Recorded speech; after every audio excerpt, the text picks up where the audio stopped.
Hello everyone, welcome to Applied Mathematica. How are you guys?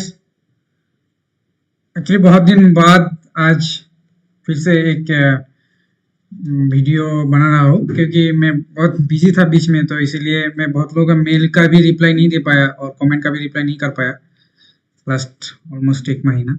तो मैं last application के बाद ये भी बताने वाला था, एप्लीकेशन अभी हो गया है, उसके बाद अभी क्या क्या करना है और जो लोग अभी एडमिशन के लिए रुका हुआ है उन लोगों को क्या करना है, तो मैं नेक्स्ट वीडियो में बताऊंगा। आज मैं बात करूंगा DST inspire JRF to SRF upgradation कैसे करता है। तो जिन लोगों को 2 साल बाद जेआरएफ से जेआरएफ मिलने के बाद एसआरएफ में जा सकता है, और इंस्पायर और एक मौका देता है, कभी कभी 1 साल जेआरएफ कंप्लीट होने के बाद भी एसआरएफ में कन्वर्ट कर सकते हैं। तो उसके लिए क्या क्या प्रोसेस है वो मैं बात करूंगा आज इस वीडियो में। नेक्स्ट वीडियो में मैं जो लोग नया एप्लीकेशन किया है उन लोगों को अभी नेक्स्ट स्टेप क्या क्या है, उन लोगों को क्या करना है, उसके रिलेटेड में बात करूंगा। ठीक है गाइस, तो मैं आज दिखाने जा रहा हूँ डीएसटी इंस्पायर फेलोशिप का जो अपग्रेडेशन है जेआरएफ टू एसआरएफ वो कैसे करते हैं, उसके लिए क्या गाइडलाइंस है। सो पहले तो 1 साल के बाद भी जेआरएफ टू एसआरएफ कन्वर्ट कर सकते हैं, तो उसके रिलेटेड क्या करना, उसके मतलब क्या क्या क्राइटेरिया है जो 1 ईयर के बाद एसआरएफ कन्वर्ट कर सकते हैं। लेकिन ऐसा नहीं है एक साल जेआरएफ मिला तो बाकी 4 साल, अगर पीएचडी 5 साल किया है तो बाकी 4 साल एसआरएफ मिलेगा, ऐसा नहीं है। तो 1 साल अगर 1 साल के बाद अगर कन्वर्ट किया है एसआरएफ में देन 3 साल ही मिलेगा, मतलब टोटल 4 साल मिलेगा। तो अगर 2 साल जेआरएफ लिया और बाकी 3 साल एसआरएफ तो 5 साल हुआ। लेकिन 1 साल में बहुत लोगों का जल्दी काम हो जाता है, तो उसके लिए क्या क्राइटेरिया, तो one publication of at least 1 paper as a first author. ठीक है, तो ये क्राइटेरिया है। ये अगर क्राइटेरिया 1 साल में फुलफिल हो गया है तो 1 ईयर में जेआरएफ टू 1 ईयर के बाद जेआरएफ टू एसआरएफ कन्वर्ट कर सकते हैं। इंस्पायर ऐसा मतलब इंस्पायर ने ऐसा क्यों देता है, ये बहुत अच्छा एक मौका है बहुत लोगों, क्योंकि बहुत लोगों को क्या है पीएचडी का 2 साल बाद उन लोगों को इंस्पायर मिलता है, ऐसा भी है बहुत लोगों को। तो 2 साल के बाद अगर पीएचडी के में इंस्पायर मिला है तो इंस्पायर ये मौका देता है, क्योंकि 2 साल में कुछ ना कुछ तो काम हो ही जाता है एटलीस्ट।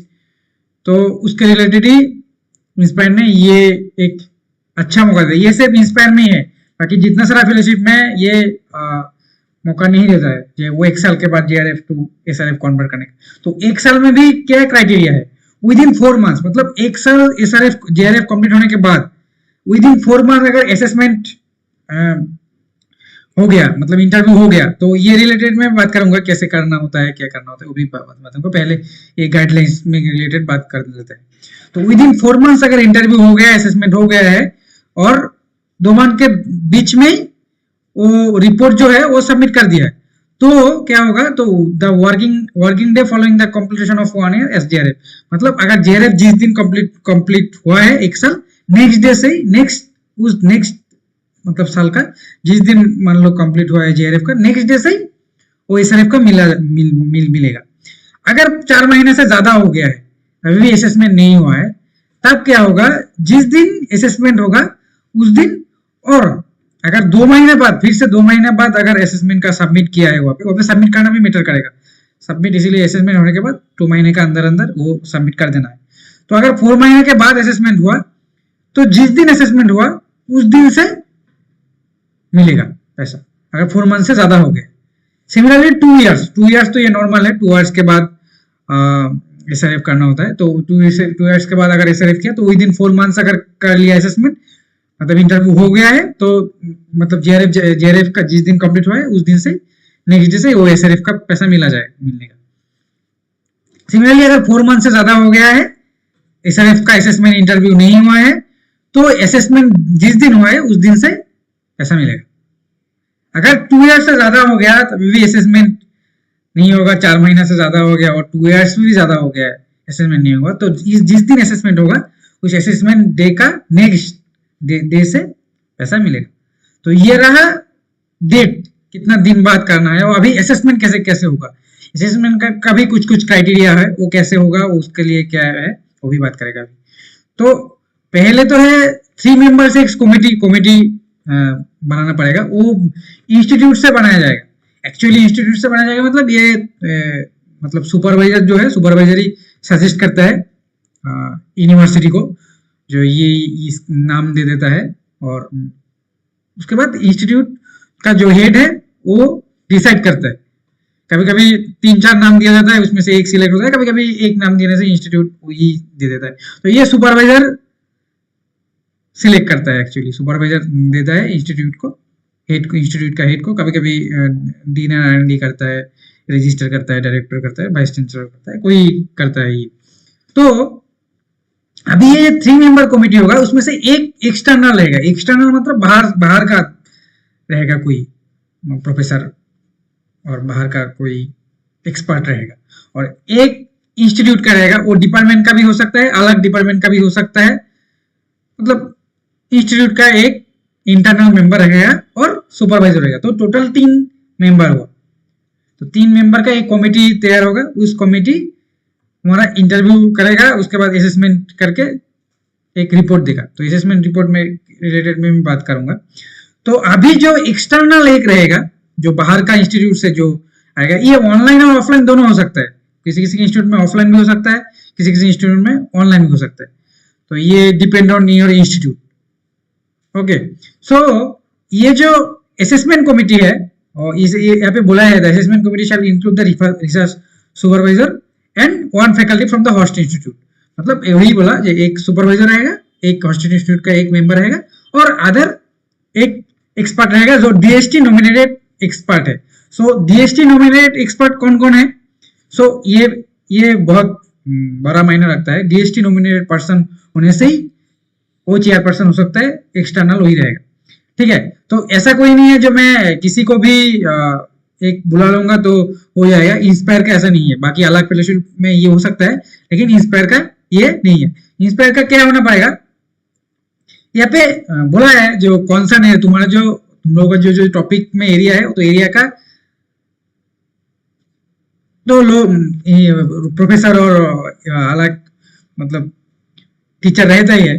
तो वो क्या होना पड़ेगा, इंस्पायर फेलो है, मतलब जो रिसर्च सुपरवाइजर वो जो है वो कांटेक्ट करेगा। कांटेक्ट किन लोगों के साथ करेगा? जो Indian institute of science academy, मतलब जो लोग इंसा फेलो है, IAS फेलो है, NASI फेलो है और INEE फेलो है, ये भी कुछ इंस्टीट्यूट है, और ये उन लोगों का फेलो रहता है।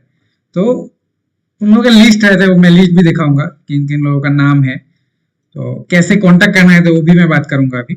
तो सो यहाँ पे लिखा है, the host institute need to approach DST for the name of DST nominated expert who will be the chairperson of the assessment committee. The host institute may choose 1 fellow from the following 4 national academies. जो national academies जो है, इस 4 academy से कोई एक को select करना है। उन लोगों का सुपरवाइजर अप्रोच करेगा। ठीक है, तो ये सुपरवाइजर मतलब उन लोगों का जितना सारा नाम है तुम देख के पता चलेगा आज कौन तुम्हारा फील्ड का है। ठीक है, तो ये चार इंस्टीट्यूट में का फेलो होना पड़ेगा। मतलब ऐसा नहीं है जो इसमें नहीं, कोई भी एक इंस्टीट्यूट का फेलो होने से हो जाएगा। सो यहाँ पे और एक बात है, जो एक्सटर्नल पर्सन जो यहाँ पे ऑनलाइन में करे और ऑफलाइन में करे, आने का जाने का जितना सारा कॉस्ट है उसका, तो ये इंस्टीट्यूट को मतलब होस्ट इंस्टीट्यूट जो है ये दिया जाएगा। यहाँ पे वही बोला है, तो ये DST से नहीं दिया जाएगा, ये इंस्टीट्यूट दिएगा।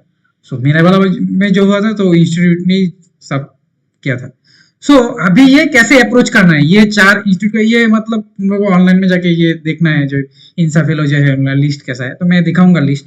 जो ये एक लिस्ट है, तो इसमें इंसा फेलो और NASI फेलो जो है, IAS फेलो, ये सब लोगों का नाम है, अलग अलग सब्जेक्ट, तो इसमें मैथमेटिक्स, फिजिक्स, केमिस्ट्री ऐसे करके, या फिर सेक्शन कमेटी जैसे पहले मैथमेटिक्स था उसके बाद फिजिक्स, तो ऐसे ऐसे करके है। तो इसमें से लोगों को सिलेक्ट करना है, और गाइड सिलेक्ट करेगा, और तुम भी कुछ सजेशन दे सकते हो। गाइड सिलेक्ट करके सुपरवाइजर जो है वो सिलेक्ट करके लोगों को ईमेल करेगा, एक प्रोफेशनल ईमेल भेजेगा, एक ईमेल भेजा जाएगा उसको, तुम क्या काम करते हो उसके रिलेटेड। कोई तो एक ये भी दे सकता है, तुम लोग जो काम कर रहे हो उसका कुछ एक ड्राफ्ट भी दे सकता है। तो उसके बाद अगर जो एक्सटर्नल मेंबर जो वो अगर मतलब एक्सेप्ट किया जो I am agree to the मतलब असेसमेंट कमेटी में चेयरपर्सन होने का वो मतलब एग्री करता है, तो उसके बाद इंस्टीट्यूट के साथ इंस्टीट्यूट उसका एक नोटिस निकलेगा, इंस्टीट्यूट से नोटिस निकले जो ये वाइस चांसलर और director head of the institute से एक नोटिस निकलेगा। उसके बाद वो ऑफलाइन और ऑनलाइन कोई भी हो जो जैसे मतलब सुविधा है करना, वो एक असेसमेंट कमेटी का इंटरव्यू होगा। तो इंटरव्यू कमेटी में कौन कौन रहेगा, मेन जो कौन कौन रहेगा, सुपरवाइजर रहेगा, एक्सटर्नल एक मेंबर रहेगा और इंस्टीट्यूट का इंटरनल एक मेंबर रहेगा।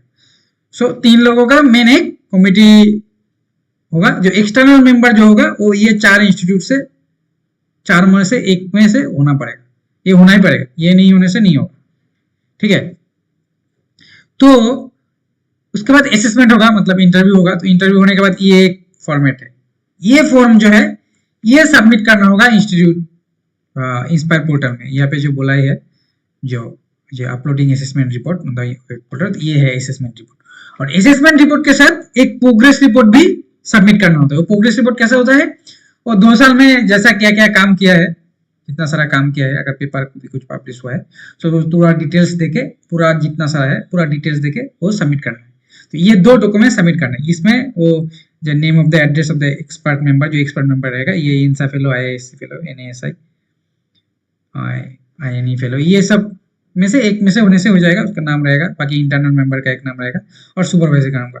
उसके बाद ये रहेगा असेसमेंट कमेटी का जो कमेंट है, ये एग्री करेगा कि जेआरएफ से एसआरएफ अपग्रेड होगा कि नहीं, ये सब के ऊपर। उसके बाद ये सब फिल करके एक्सपर्ट मेंबर का साइन रहेगा, इंटरनल मेंबर का जो है इंस्टीट्यूट का वो साइन, उसका साइन रहेगा। उसके बाद सुपरवाइजर का साइन रहेगा, then head of the institute का जो साइन है, रजिस्ट्रार और वाइस चांसलर और डायरेक्टर जो भी है, सबका साइन होगा। ये साइन होने के बाद ये इंस्पायर पोर्टल में सबमिट करना है असेसमेंट रिपोर्ट। ये असेसमेंट रिपोर्ट है, उसके साथ एक प्रोग्रेस रिपोर्ट भी सबमिट करना होता है, ठीक है। ये 2 चीज सबमिट करना होता है। सबमिट करने के बाद एक्चुअली सबमिट करने का 1 महीना के अंदर अंदर ही, जनरली मैक्सिमम 1 महीना लगता है, मैं जितना तक देखा है मैक्सिमम 1 महीना लगता है। 1 महीना के अंदर अंदर वो जो एक्सेप्टेंस लेटर वो आ जाता है इंस्पायर से। अगर एक्सेप्ट हुआ तो 1 महीने के अंदर ही वो आ जाता है जो जेआरएफ टू एसआरएफ अपग्रेड हुआ है। हाँ, तो ये सब इसमें ये 4 इंस्टीट्यूट से ढूंढना पड़ता है, सुपरवाइजर को ढूंढना पड़ता है, और तुम भी ढूंढ सकते हो, फेलो भी ढूंढ सकते हैं। तो ये 4 इंस्टीट्यूट में से कोई भी एक इंस्टीट्यूट से एक्सटर्नल मेंबर को होना पड़ेगा, ये जरूरी है, ये नहीं होने से नहीं होगा, ठीक है। तो ये था एक लिस्ट, किसी का अगर चाहिए तो मुझे मेल कर देना, मैं ये भेज दूंगा ये लिस्ट जो है। और ये असेसमेंट रिपोर्ट है, उसके साथ एक प्रोग्रेस रिपोर्ट है। मेरा तो प्रोग्रेस रिपोर्ट मैं नहीं दिखा सकता हूँ यहाँ पे। सो ये था जेआरएफ टू एसआरएफ अपग्रेडेशन का गाइडलाइंस, और इसके रिलेटेड मैं सारा बात बोल दिया ऑलमोस्ट। किसी का अगर कोई भी कुछ चीज जानना जरूरी है तो मुझे ईमेल कर सकते हो, ईमेल मैं बता दूंगा। इसके रिलेटेड अगर नया एप्लीकेशन के रिलेटेड में मैं बहुत लोगों का मेल में अभी भी नहीं पढ़ पाया, कुछ दिक्कत है, तो मैं ये बोल दे रहा हूँ इन लोगों का मतलब कुछ गलती हुआ है, कुछ टेंशन लेने की बात नहीं है, वो फिर से रिवार्ड होके आएगा, तो फिर से एक चांस मिलेगा तुम लोगों को अगर ठीक करने का। और मैं नेक्स्ट वीडियो में बताऊंगा जो एप्लीकेशन जो लोग किया है उसके बाद अभी क्या कर सकता है, ठीक है गाइस। तो आज मैं जेआरएफ टू एसआरएफ अपग्रेडेशन के बारे में बात किया है। कोई भी इसके रिलेटेड कोई भी अगर डाउट है, contact with me by email, don't call me, actually I'm sorry for that. You can contact with me via email as well and my comment box as well. Okay guys, thank you.